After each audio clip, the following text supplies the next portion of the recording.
नमस्कार बंधुरा नंदिनी सिम्पल कुके आपनादेर सबाइके जानाच्छि स्वागत। आज के आमी तैरी करेछि दारुण टेस्टी एकटी टिफिन रेसिपि। सन्ध्याबेलाय छोटोखाटो खिदे लागले এই রেসিপিটি তৈরি করে নিতে পারেন ঘরোয়া কিছু ইনগ্রিডিয়েন্টস দিয়েই। আশা করছি বাচ্চা থেকে বড় সবার ভীষণ ভালো লাগবে। দুর্দান্ত টেস্ট এই রেসিপিটি। পুরো ভিডিওটা দেখার অনুরোধ রইল। তাহলে দেরি না করে চলুন বন্ধুরা রেসিপিটি দেখে নেওয়া যাক। এই রেসিপিটি তৈরি করার জন্য প্রথমে এদিকে একটা কড়াই বসিয়ে দিলাম। কড়াইতে দিয়ে দিচ্ছি তেল। এখানে আমি 3 টেবিল স্পুন মতো তেল দিয়ে দিলাম।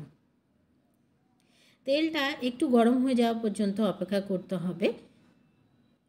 এখানে আমি সাদা তেল ব্যবহার করেছি।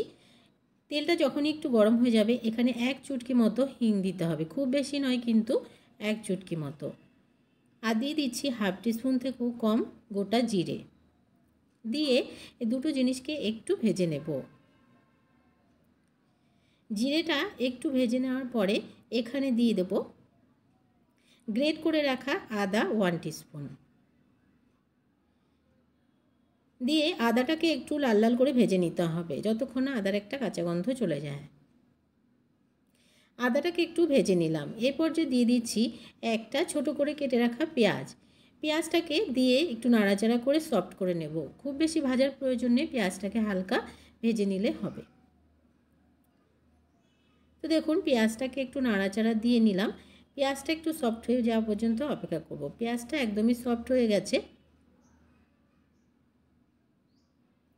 এবারে এখানে আমি দিয়ে দেব গ্রেট করে রাখা আলু। কাঁচা আলু আমি আগে থেকে গ্রেট করে রেখেছিলাম। দুটো আলুকে গ্রেট করে জলে দিয়ে রেখেছিলাম। তো জলটাকে খুব ভালো করে নিংড়ে এখানে দিয়ে দেব আলুটাকে।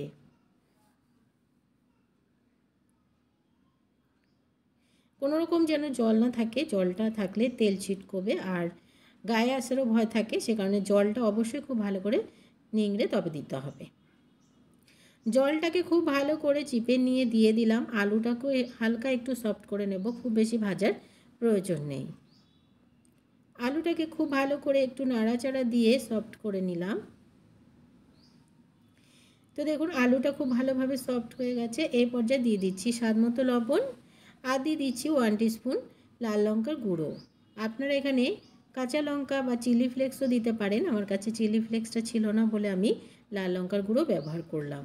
দিয়ে খুব ভালো করে একটু নাড়াচাড়া দিয়ে সমস্ত কিছুকে মিক্স করে নেব। কিছুক্ষণ একটু নাড়াচাড়া দিয়ে মিক্স করে নেওয়ার পরে এখানে দিয়ে দিচ্ছি হাফ টিস্পুন থেকেও কম আজওয়াইন। আজওয়াইনটাকে আমি আগে দিইনি, পরে এভাবে করে একটু ভেঙে দিয়ে দিচ্ছি, তাহলে খুব সুন্দর একটা সেন্ট আসবে। তো খুব ভালো করে আজওয়াইনটাকে ভেঙে আমি দিয়ে দিলাম।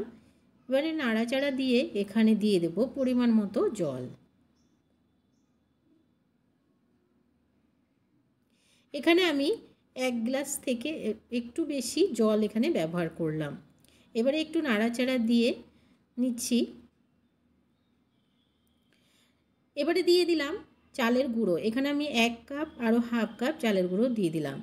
বন্ধুরা আজকে চালের গুঁড়োটা দেওয়ার সময় আমার ক্যামেরাটা বন্ধ হয়ে গেছিলো, সেই কারণে আমি চালের গুঁড়োটা দেখাতে পারিনি। তো হাফ কাপ যখন দিলাম তখন আবার ক্যামেরাটা অন ছিল।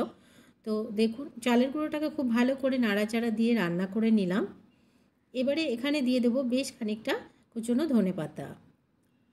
ধনেপাতাটা দিয়ে আবারও খুব ভালো করে একটু মিক্স করে নিচ্ছি।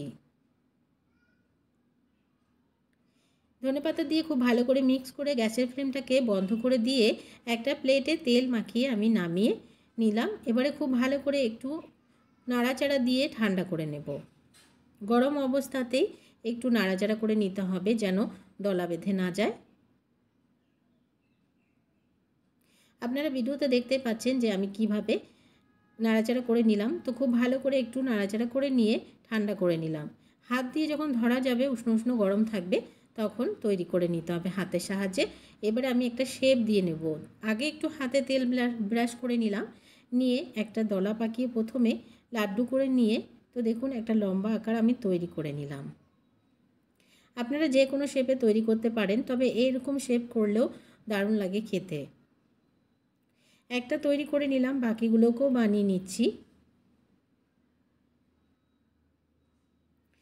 তো দেখুন আমি আরও কতগুলো বানিয়ে নিলাম। সবগুলো রেডি করা হয়ে গেছে। সবগুলোকে আমি সমানভাবে তৈরি করে নিলাম। এবারে এগুলোকে একটু ভেজে নিতে হবে। তার জন্য এদিকে আমি কড়াই বসিয়ে দিলাম। কড়াইতে দিয়ে দিচ্ছি বেশ খানিকটা সাদা তেল।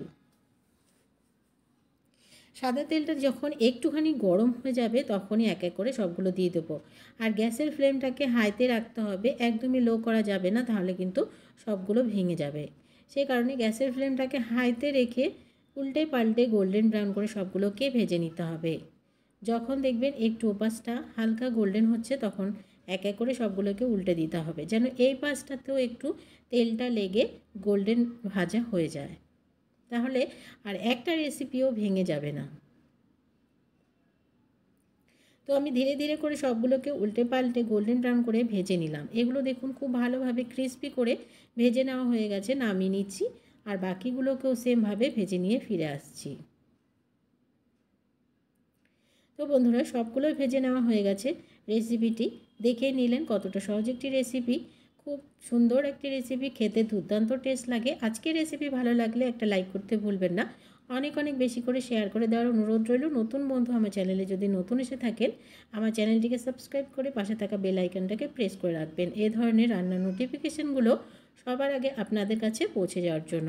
আর আজকের রেসিপিটি কেমন লাগলো কমেন্টস বক্সে জানাতে ভুলবেন না। তো বন্ধুরা, এই রেসিপিটি বাচ্চা থেকে বড় সবার ভীষণ ভালো লাগবে। ভীষণ ক্রিস্পি একটি রেসিপি।